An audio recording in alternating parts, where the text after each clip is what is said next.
In today's video, where I'm doing another all 30 team concept, I wanted to look at the highest high and lowest low for every MLB team in 2025. Now, keep in mind, I don't have any specific criteria for this. I just looked through each team's wins and losses generally speaking, and selected the ones that were the most notable to me personally. There are going to be some of these you will almost certainly disagree with, so feel free to point those out in the comments. With that being said, let's hop right into it. Starting in the American League East, we have the Baltimore Orioles. On June 27th, Baltimore pulled off one of the wackiest comebacks in baseball history. Down 6-0 to the Rays in the second inning, Baltimore exploded for a 22-8 win, the largest comeback margin in MLB in 125 seasons. They clubbed 9 doubles, a triple, and 4 homers, including Colby Mayo's first career shot in the 8th. On April 20th, conversely, Cincinnati demolished them 24-2, their second worst loss in franchise history. Starter Charlie Morton gave up 7 runs in 2 innings, forcing position players Jorge Mateo and Gary Sanchez to pitch the final 2 frames, while the Reds' number 8 and 9 hitters combined for 13 RBIs. Boston Red Sox. Stan Rafaela, who was insanely clutch all year, walked off the Tigers on September 26th to officially clinch their playoff spot, one that had been in question most of the season. However, it would all end in heartbreak just a week later on October 2nd, being eliminated by their ultimate rival in the Yankees in wildcard Game 3. Cam Schlittler threw 8 scoreless innings with 12 strikeouts, then taunted them on social media, and they made 2 critical fielding mistakes that aided in New York's run scoring. New York Yankees. The Yankees were facing elimination in ALDS Game 3 on October 7th, trailing the Blue Jays 6-1. Then, after a rally to bring them within 3, Aaron Judge crushed a 3-run home run off the left field foul pole to tie it 6-6, and New York went on to win 9-6 in one of their captain's clutchest moments ever. The homer itself came on a pitch so fast and in off the plate, we had never seen anything quite like it. For their worst moment, it would have to be when Jazz Chisholm booted a routine DP late in the very next game, helping propel the Jays to a victory after the guys in pinstripes proceeded to strand what felt like thousands of runners in the innings following. Tampa Bay Rays. The Rays pulled off something insane on June 18th against Baltimore. Down 8-0 after 2 innings, they scored 12 unanswered runs and won 12-8. The first time in MLB history a team allowed 8 runs or more to begin a contest, then held their opponent scoreless the rest of the way while rallying to win. September 19th would see their low light. Leading after 6 innings, Garrett Clevenger gave up a 2-run home run to Jarren Duran in the 7th, before the bullpen completely fell apart to the tune of 7 more runs, losing by a final score of 11-7, officially eliminating them from a playoff spot that, in early summer, seemed like a near lock. Toronto Blue Jays. The Blue Jays reached the promised land on October 20th in ALCS Game 7. George Springer crushed a 3-run home run in the 7th to help rally Toronto from a 3-1 deficit to win 4-3 over Seattle, clinching their first World Series appearance since 1993. Just 10 days later, on November 1st, their dream run ended in heartbreak. They led the Dodgers 4-3 through 8 1/3 innings in World Series Game 7. But then, Miguel Rojas, a backup veteran utility player at this point, tied it with a solo home run. They would then manage to load the bases in the following frame with 1 out, but couldn't score. Will Smith would hit another dinger in the 11th, and then, after the tying run was put on third with 1 out, Alejandro Kirk would officially end their season with a DP fielded by Mookie Betts, sealing one of the harsher final 3 frames we've ever seen in World Series history. Chicago White Sox. The White Sox shocked everyone from September 1st to the 4th when they swept the Twins at Target Field. The first time in franchise history, Chicago swept a 4-game series in Minnesota. For a struggling team that trailed in all 4 games, this felt like validation. And throughout the year, believe me, they had certainly struggled, like on August 19th when they blew a 10-4 lead heading into the 7th inning, losing 11-10 to the Atlanta Braves. Minnesota Twins. May 30th brought one of the wildest finishes ever at the hands of Minnesota. The Twins trailed Seattle 6-3 with 2 outs in the 9th, then rallied to win 12-6 in 10 innings. The Twins are the only team in modern MLB history to trail by 3 runs or more with 2 outs in the 9th and win by 6 or more. Their lowest point had to have been deadline day, when they dealt away most of their best players, launching a rebuild that will probably continue for the next 3 to 5 years at least. Cleveland Guardians. September 27th saw the Guardians clinch a division title on a walk-off hit by pitch, the first time in MLB history a team had ever done so. This, of course, came after they had rallied from double-digit games back of Detroit at the beginning of the month. Then came October 2nd and wildcard Game 3 against those same Tigers. Their opponents scored 4 runs in the 7th, despite not managing to get anything going with runners in scoring position for the prior month, winning 6-3 to eliminate Cleveland, extending their MLB record to 12 straight elimination game losses dating back to 1997. Detroit Tigers. The Tigers were massive underdogs in the wildcard series due to their blown division storyline. But on that same date of October 2nd, they reversed all of that by beating the very Guardians that had surpassed them, rallying in a way that they hadn't managed to in what felt like forever. No such rally would come 5 games later, however, when, in Seattle, they would claw through 15 innings versus the Mariners before getting walked off on a Jorge Polanco single. In this game, all of Detroit's runs came on one swing of the bat from Kerry Carpenter. Kansas City Royals. On May 6th, with KC trailing 3-2 in the ninth, chaos erupted when a pop-up hit Chase Meidroth's glove, then his head, bouncing into right field. Immediately after, Jonathan India tied it. Then Bobby Witt Jr., the Royals franchise icon, won it 4-3 on a deep fly ball to center. It was the Royals' 13th win in 15 games, their best stretch in the wildcard era. The complete opposite of this euphoria came on June 15th, when rookie Nick Kurtz crushed a go-ahead home run off of Carlos Estevez in the ninth to give Oakland a 3-2 win, extending KC's 6-game home losing streak, one that featured an offensively challenged performance that would serve as one of a few that contributed to their getting eliminated from the playoff race a few months later, after making it as a wildcard team the season prior. Houston Astros. The Astros' best moment was when they handed the Dodgers their biggest loss in franchise history on June 4th, an 18-1 drubbing that saw them score 10 runs alone in the 6th inning. At the time, they had a very healthy lead in their division as well. A couple months later, September brought disaster. Mike Trout crushed 2 home runs on the 26th to beat Houston 4-3. This put them on the bubble, and then they were officially eliminated the next day, ending their 8-year playoff streak, the 4th longest in MLB history.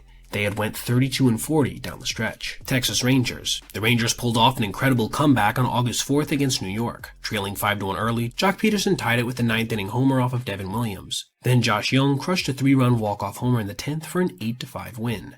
Then, much like Houston, late September killed their playoff hopes. Needing a win against the Astros after losing the first 2 games, Texas fell 5-2 on September 17th to complete the sweep, dropping to 5 games out with 12 to play. Jacob deGrom had allowed 5 runs in 5 innings. The Rangers went just 2 for 8 with runners in scoring position, while hardly managing to get anyone on base at all. Oakland Athletics. Rookie Nick Kurtz went 6 for 6 with 4 home runs against the Astros on July 25th, tying the MLB record. So too did his 19 total bases in this one and 6 runs scored. In fact, it probably was, at least statistically, the greatest game any player has ever had on an MLB field. March 31st, meanwhile, had been a catastrophe. The Athletics' first quote-unquote home game in Sacramento was an 18-3 blowout loss to the Cubs. The radio broadcast failed several times, scoreboards went dark, a drone caused a delay, and "sell the team" chants echoed everywhere. Manager Mark Kotsay had to hold his press conference in a corrugated metal shed. Los Angeles Angels. Mike Trout launched his 400th career homer on September 20th at Coors Field, a 485-foot bomb off a 98-mile-per-hour sinker, a classic Trout power-on-power swing. With that blast, he became the 59th player to reach 400, and just the second active player, joining Giancarlo Stanton. The fan who caught it got autographed bats and balls, but his main request, which was to play catch with Trout, was fulfilled on the field following the contest. On September 6th, still clinging to the remote hope of a 500 season, the Athletics destroyed them 17-4. Yusei Kikuchi recorded his 1,000th career strikeout early, then gave up 7 runs in 2 innings. This game would contribute to the Angels finishing with the worst American League run differential at -164. Seattle Mariners. This one's easy. The Mariners walked off the Tigers in ALDS Game 5 on October 11th, a 15-inning heavyweight battle that featured what is now one of the more iconic hits in franchise history, when Jorge Polanco sent everyone home happy with a line drive single. The most painful moment isn't hard to find either, when on October 20th in ALCS Game 7, everything fell apart.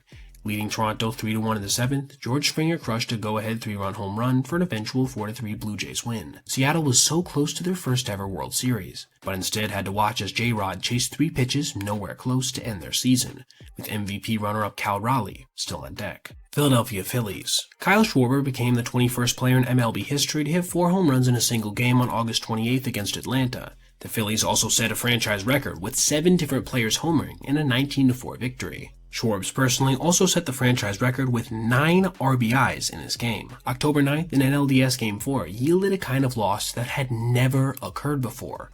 With the game tied 1-1 in the 11th, the bases loaded and 2 outs, Andy Pages hit a comebacker to Orion Kirkring, who bobbled it, then threw wildly over JT Realmuto's head. This was the first time a playoff series had ever ended on a walk-off error. Atlanta Braves. Rookie catcher Drake Baldwin delivered a clutch walk-off single on May 8th in the 11th inning against Cincinnati. With 2 outs and a 2-strike count, he fouled off several pitches before smoking one past the diving third baseman to score Ozzie Albies for a 5-4 win. Baldwin went on to claim the NL Rookie of the Year with 19 homers and 80 RBIs. Their season, which overall was a disaster, began about as badly as possible, as on April 2nd, Shohei Ohtani hit a walk-off homer off of Raisel Iglesias, solidifying an 0-7 start. Not ideal. Through 6 games, they'd scored just 9 runs, and went 1 for 34 with runners in scoring position. New York Mets.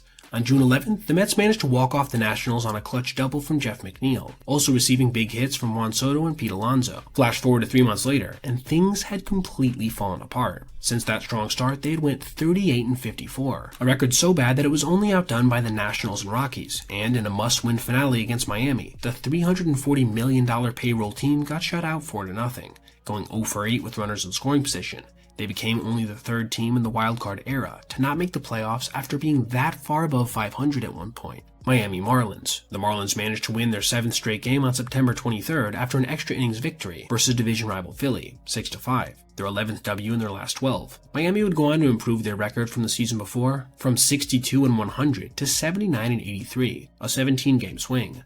But 1 month earlier, things had looked much bleaker when, on August 29th, they had allowed a franchise record 19 runs at Citi Field in a brutal 19-9 loss. Starter Yuri Perez only got 2 outs while giving up 5 earned runs. The Mets hit 6 homers. In fact, the only reason Miami managed to get their final 4 runs was because New York tried to close out the game with a position player pitcher. Washington Nationals. The Nationals completed a stunning 6-run comeback on April 27th against the then first-place Mets. Down 7-1 early, Riley Adams crushed a 3-run homer in the 7th. In the 9th, Pete Alonso's throwing error allowed C.J. Abrams to race home for a walk-off 8-7 win, their second straight walk-off over New York. Their worst loss came in August, when, in a matchup of the 2019 World Series, with their best pitcher on the hill in Mackenzie Gore, they got crushed 9-1 to drop them to 20 games under 500 after beginning the year 28-30. St. Louis Cardinals. Alec Burleson delivered a walk-off homer on August 25th against Pittsburgh after a career-high 4-hit game. In this contest, the Cardinals rallied from a 4-1 deficit, partially due to an especially high IQ play from Mason Wynn to back up an error throw.